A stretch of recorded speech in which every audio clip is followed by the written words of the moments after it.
1, 2, 1, 2. Peace by Standing Army by Henry George. A speech delivered at Labour meeting, Cooper Union, New York, 12 July 1894, in which Henry George called for protest against President Cleveland sending federal troops to Chicago during the Great Railroad Strike. Mr. Chairman and fellow citizens, I come here tonight at considerable personal inconvenience to discharge what I believe to be a duty. I come here to talk to you, as I have always talked, frankly and plainly. In some things I do not agree with the men who have invited me to come here. In some things I probably differ from the majority of this audience. I do not believe in strikes.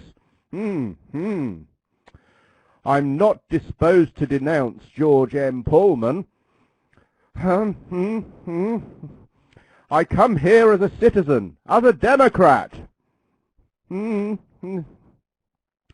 I come as a Democrat who, from his great tariff message in 1887, has earnestly and with all his strength and ability supported Grover Cleveland. Yes, to protest against his action. Yes, to protest, to protest. I come here to say what no daily paper in New York City has dared to say, that the action of Grover Cleveland, yes, in throwing the Standing Army without call from local authority into the struggle between the railroads and their workmen, was in violation of the fundamental principles of our government and dangerous to the Republic. Governor Altgeld, yes, has spoken the true democratic doctrine. You men who are hissing the name of democracy know no more about that doctrine than do the so-called Democrats who rule and rob this city. The democracy that I am talking about, the democracy to which I belong and as a representative of which I stand here, is not that democracy. It is the democracy of Thomas Jefferson. It is not the false democracy of today, but is the true democracy. The democracy that believes in equal rights to all and special privilege to none. The democracy that would crush monopolies under its foot. It is not the democracy which now rules, but the democracy that I trust soon will. I am not a lawyer. I have had no time to make a special study of the matter from a legal standpoint. I cannot say how far, if at all, the President has violated the written law of the land, but this I do say positively.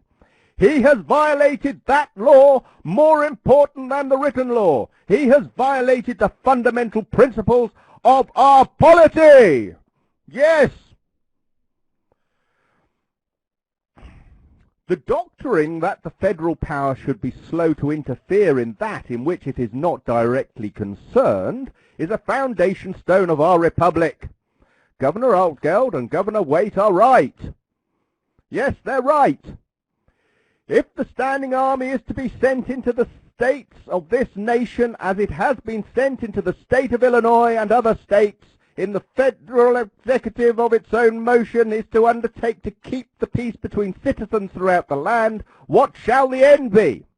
We shall need a standing army of hundreds of thousands of men.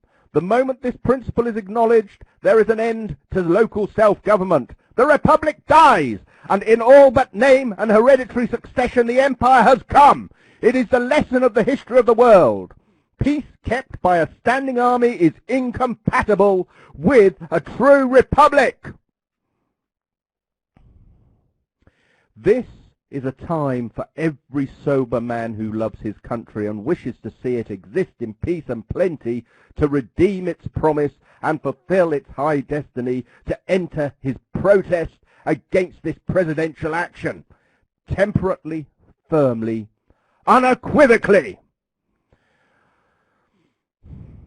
But it is said that the President's action has been to maintain law and order. Let that be granted. Does the end always justify the means? I yield to no